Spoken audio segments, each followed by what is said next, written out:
any parent would worry. How do I put food on the table for my child? We've had other circumstances out of our control, other circumstances of our family. Natasha lost a job, two children. Their needs come first, regardless, always. And you know, you have the pressure of going, what can I have, maybe £15 in your pocket and you've got 3 days? Well, it's not an awful lot when you need breakfast, lunch and dinner, and maybe also whenever you're providing for lockdown, schools are off, things like this. There's other things that make it even harder.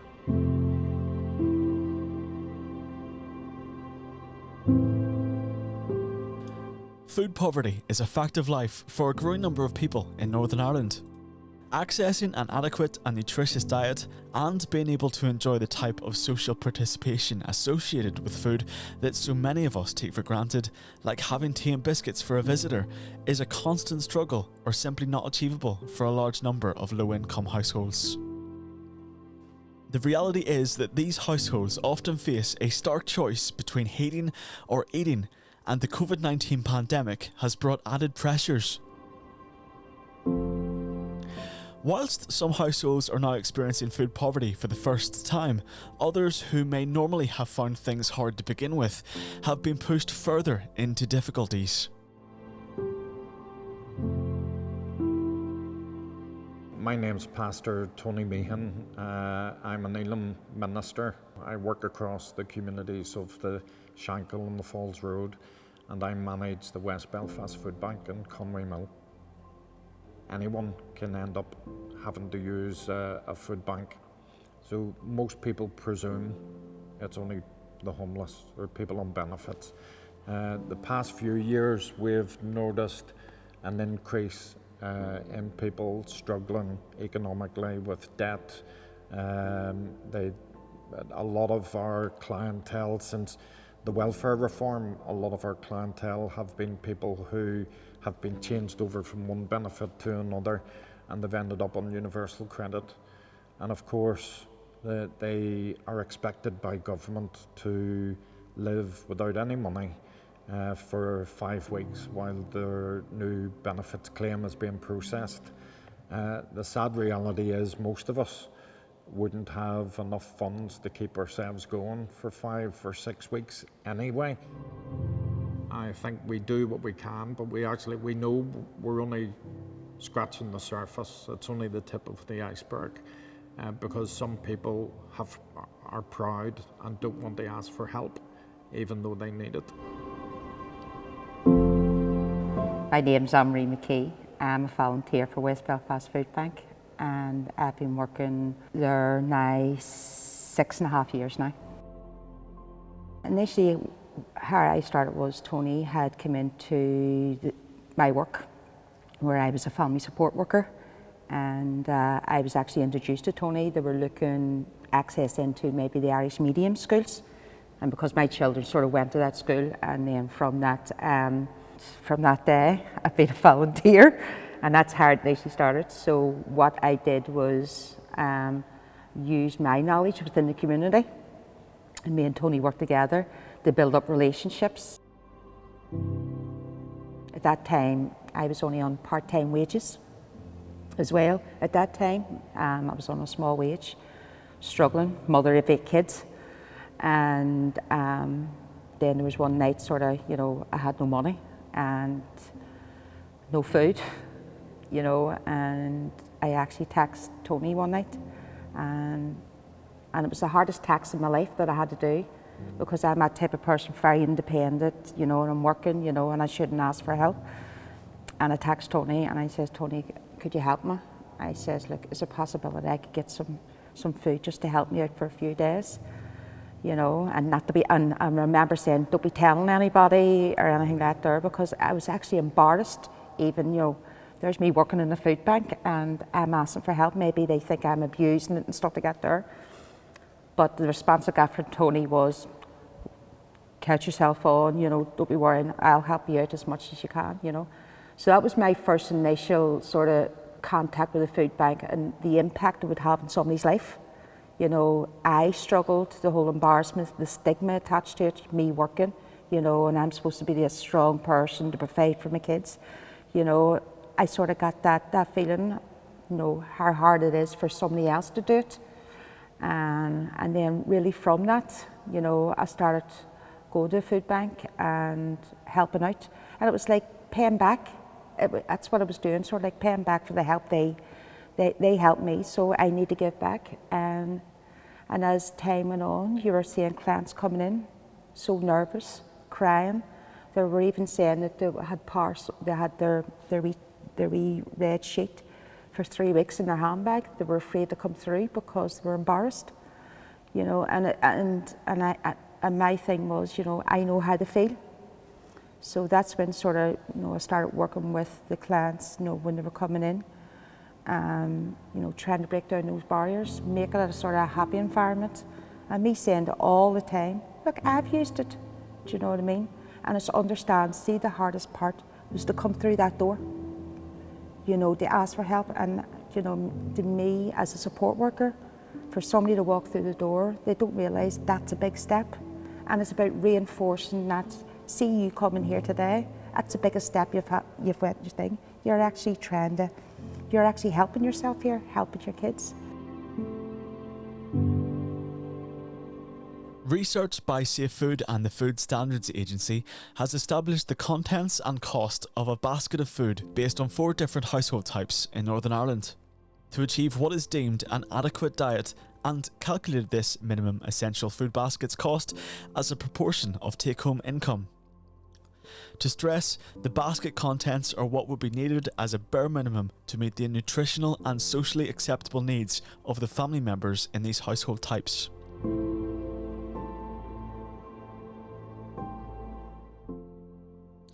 The contents of the food basket were based on meal plans devised by ordinary people who met as focus groups in 3 locations in Northern Ireland.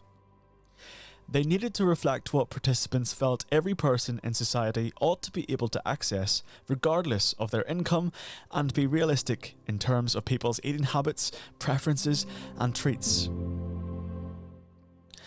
The meal plans also had to reflect the Eat Well plate, providing a healthy and nutritious balance of different food groups. Based on data in 2020, the minimum essential food basket for one of these household types, one with 2 parents, 1 primary school child and 1 child of secondary school age, would cost £162 per week, up 1.5% from 2018. If both parents were unemployed and in receipt of benefits, this would account for almost half of their weekly income. My name is Dr. Ciara Fitzpatrick and I am a lecturer in the School of Law at Ulster University. So if a family is spending half their weekly income on a food shop, it's just not realistic nor sustainable, particularly because families have lots of other costs to meet, including utility bills, rent costs, and anything else that may come in during the week in terms of expenditure. So it's going to be really difficult for families to be able to meet that on a weekly basis, particularly during this time in the coronavirus pandemic, when children are at home a lot more. They're doing homeschooling, and so therefore you're actually using more heat, you're using more light, you need more food, particularly for children who have to engage in education and need to make sure that they're getting all the nutritional value from food in order to support their concentration levels and in order that they can participate in everyday life. So that's why we're seeing an increased use in food banks. People simply can't afford to meet these costs on a weekly basis, and so therefore they're forced to turn to charitable support. For example, we've seen from April 2020 to November 2020, Trussell Trust Network saw an increase in use of their food banks at 80%. That's a huge increase, and that's just one source of charitable food aid. There's many community food banks that are providing lots of food parcels to lots of different families, like the ones described here, on a weekly basis. Professor Martin Carraher is an Emeritus Professor of Food and Health Policy at City University of London. I mean, the issue of consensual food baskets has a long history in nutrition research. It goes back to the 1800s, where Booth and Rowntree developed these indexes, and back in the 1970s, a very famous sociologist called Peter Townsend developed this. It's consensual in the sense that this is what people deem to be socially appropriate. And I mean, people, being able to invite someone over for a meal, being able to eat out once a week, but it's important to remind ourselves that this is a minimum consensual basket. This is set at the absolute minimum level. And of course, what it doesn't account for is other emergencies, like, the COVID emergency, for example, has shifted people into extremes of poverty because they've used up their savings, or their existing support networks such as family networks are no longer available to them because their family are also in their extended family networks are also in poverty. So, I mean, it assumes everything being of an equal state, and we know that's not true. The people on low incomes are generally what we call one income or one level of savings or even one credit card away from crisis. According to the Northern Ireland Statistics and Research Agency, in 2019 to 20, there were approximately 313,000 people living in relative poverty in Northern Ireland, and approximately 241,000 in absolute poverty before housing costs. This includes 100,000 children living in relative poverty and a further 75,000 living in absolute poverty. Whenever we think about food poverty in Northern Ireland, we just really need to think about it in the easiest sense in two key ways. We need to think about the economic access to food, our financial access to food, affordability, and our physical access to food. Can we actually access a store where there is a choice of healthy, affordable food available to us that we can access in a socially acceptable way, so that we're not looking to emergency food parcel distribution or emergency food aid, that we have the right to choose from food choices available to us. I think the Northern Ireland consumer and the Northern Ireland householder has many concerns to grapple with just now. I mean, we're in the middle of a pandemic, and that has had implications for our income status, for our employment status, and for our levels of indebtedness. And we have to be really, really mindful of the rising cost of living and the gap that has demonstrated between the rising cost of living and our income. Cost of living, housing, fuel, food, all of these are increasing, and yet we haven't got the corresponding increase in income. So that's a huge concern. To keep to the type of meal plans devised by the focus groups in the minimum essential food basket research, the people in the four household types would have to have knowledge of how to shop for and cook the meals, money to run their ovens, and have the necessary kitchen equipment and store cupboard basics. I mean, well, there's a skills issue. I mean, I have to say, research we've carried out, separate research, shows that people on low incomes are no less skilled than people on high incomes. People on high incomes have less skills, but they can buy their way out of it. So if you can't cook, it's a double burden. And you're right, the basket does assume a level of cooking in the home. The reality, what we know from other research, is that people have to make very hard decisions between turning on their oven and heating the house. So, and people on low incomes, especially if they're on meter systems, end up paying what's called a poverty premium. So they pay more for their electricity and gas. So they're going to be more economical about cooking, which is why many low-income families rely on takeout food. They buy in food from outside because they don't have to turn on the oven. Yeah, I mean, yes, there is also an additional fear of the main cook preparing food that's not acceptable to the family, and then it goes to waste. And people on low incomes can't afford to do that. They're already managing on stretched budgets. So trying new foods, trying new recipes in the home is not necessarily something people want to take a risk on, because of the risk of buying those new products, but also the risk of it being rejected by other family members. Community-based cooking skills programs, such as the Public Health Agency's Cook It programme, have an important role to play in boosting an individual's confidence to cook from scratch, try new things, meal plan, and shop on a budget. I trained as a Cook It facilitator through my work. I work for the West Armagh Consortium, and we are a community-based organisation. So we would run programmes throughout our community. So this, when I seen cricket was up for grabs, I said, put my hand up for that one. After my training in cricket, I really adapted that into my own family life. Learning to cook on a budget and trying different products. I was always a really creature of habit. I've had to adapt major, big time, because my husband has been furloughed and the income isn't as much, and having 5 children is a challenge in itself, but having to actually feed these 5 children now morning, noon and night because they are at home is an even bigger challenge. So financially we are struggling. My husband has been furloughed, as I said, and we are down about £400 a month, and that in itself has been a massive, massive drop in our family. We are a large family, we're bigger than most out there. You still have to pay your mortgage, you still have to pay for your heat and lighting in your home, and what we found was that food was the thing that we had to change. We had to budget big time, more than we ever did. We've always, we're one of these families, we've never been really wealthy, we have always struggled, but we've always got by. But now we're struggling that wee bit more, where we've had to change our diet, and we are going down the line of consuming more processed foods, which I really don't like, but look, that's the way we just had to adapt our lives. I found myself cooking batch amounts of things and trying to freeze it, so when our monthly wage came in and I knew that money was okay and we could do it, I would buy a lot of meat and poultry and make dishes out of that, so that I knew that there was, during the month, that there was always a good meal going to be made. And during the month then, whenever you find that money was getting more sparse, then that's when we changed to more convenience foods. Well, I'm Bernadette McMahon and I'm Director of the Vincentian Partnership for Social Justice. And we were established about 25 years ago to work for social and economic change, tackling poverty and exclusion.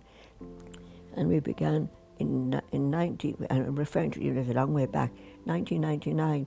We interviewed, did some work with 118 households and then interviewed 45 people in debt. You may remember when I referred to those women, the first 2 said, we would like the government to know what it's like to live on social welfare. So that first study that we did, one long struggle, was what was it like to live like that?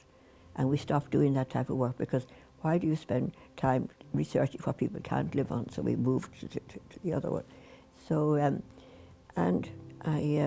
so what I felt, now we did another series of interviews for the Vincent de Paul in 2018, and it was quite startling to find out that the reality is, particularly regarding food, in 2018 replicated much of what was going on in 1999.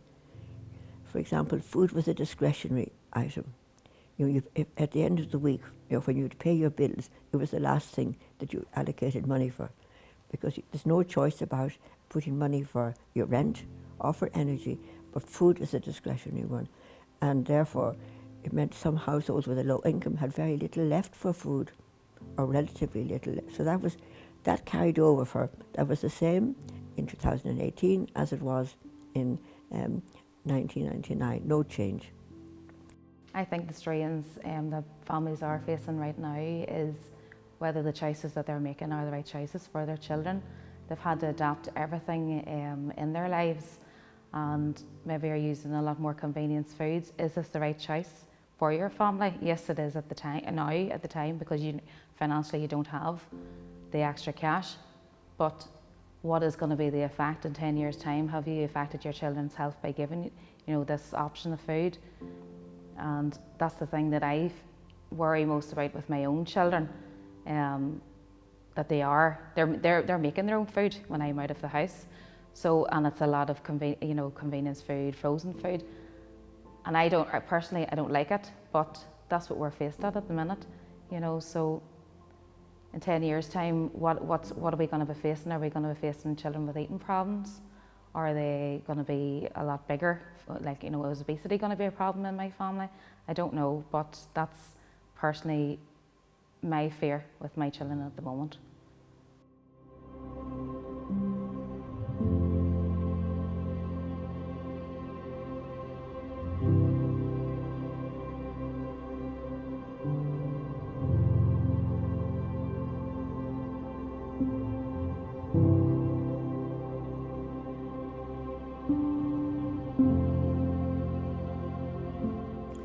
And then another thing too, which was sad, was that parents who really made every effort to look after their children well, who made their sacrifices, how guilty they felt that they were not giving their children the food that they should have. And that for me was sad, that the guilt, because these parents did everything they could do. They sacrificed. Many of them, for example, they would only sit down with their children for the 3 days a week, to have, and then they say, oh, we had our dinner, or we had our earlier on, because in some of the families where the income was low, the households, the parents did without, nutritious meals for most of the week. They wanted the children, obviously, to have them, but it didn't always work out. So I think it was sad too that sometimes food can be a conflict item in the family. I remember some people saying that they didn't want their husbands to come shopping with them because they would buy other items, which usually the wife had to put back because she said they couldn't afford it. So that type of, that dynamic that food can create in a family was there over the years. So was the discretionary nature of food. And then, of course, if you haven't got enough, if your income is inadequate, then you have to make choices. And what choices do you make? And sometimes parents make the choice, as I said, to fill their children, to pack them, rather than actually buy. But they don't have the money. They said, we would like to buy good food, we would like to buy nutritious food, but we can't. This came across, all that sort of information about food poverty would have come out more clearly in the interviews. And then we also saw how parents were often very innovative, but then the children would say, we're always eating the same things. We never have anything else but mince or chicken. We don't have other things that other families have. I would say the cost of our food shop's gone up by about 10% on a weekly basis. I find that you go into the stores, you can find what deals, what offers they're doing when you're in. Some of them aren't advertised, but if you do get out and you take even your slots at the minute, you can get out for an hour to get shopping. If you have a favourite store, for sure there's deals and offers on, you do need to look. the old famous ones, you buy 1 tin of beans for £1, yet you can buy a 4-pack for £1. That's sometimes the small things there as well that I found, even looking where I was just maybe buying, not maybe so much quantity. I found buying quantity as well, it helped. But again, it all related to having to shop around where there was no point in paying £1.50 for the same packet of beans I could get for £1 somewhere else. Well, there's a lot of pressure when you get to the end of the month as a parent. Your kids, worrying about your kids, how they're going to eat. You don't necessarily worry maybe so much about yourself because you don't really feel it's important. You've got a family to provide for first. They're the ones that come first. But absolutely, the circumstances in that where you go through that and that the last few days, the end of the month are a struggle. Sometimes it feels like a celebration to get to the end. And that's the truth. There was a point about a couple of years ago in our lives where we were spending £80 a week on food, which is a normal basic budget, but we actually had to cut that to 70. And when you're having to cut it down there, it's, there's an issue there with things like that. So yeah, we had to cut down just what we had to make changes in, cut from £80 to 70, an extra £40 a month, whatever it was working out. But that's the decisions that we had to take in order just to make ends meet. To have that as a house and knowing that you can't provide for your children, you feel like a failure. And that's the best way to explain it. You look at their faces and you feel bad. And that's where a lot of people can't seem to cope. At the point where I then went, that's it, where I'm getting the help. But a lot of people will be like, straight away, oh, how they're seen. Whereas I'm doing this for my family, no one else. I'm doing this for me and my family and getting us the help that we need because they're the ones who are important at the end of the day. A lot of people won't even take that step because it's literally, it's like an alcoholic having to admit they're an alcoholic. You'll not do it because you don't want to admit it to yourself, but then you're into the hell.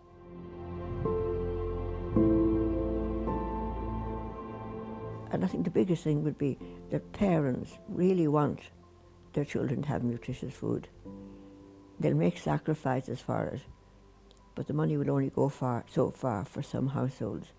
And that isn't just, it has a social issue because they won't be able to go out. And secondly, it has also the relationship issue within the family as well. Not everywhere, but I'm just saying, there are instances of this and to replicate it between that gap in time. That was a surprise for me. I was disappointed because I saw so much of that guilt in the 1999, and I was hoping over the years it might have lessened. But how could it lessen? Because if you haven't the money, you can't buy what you need.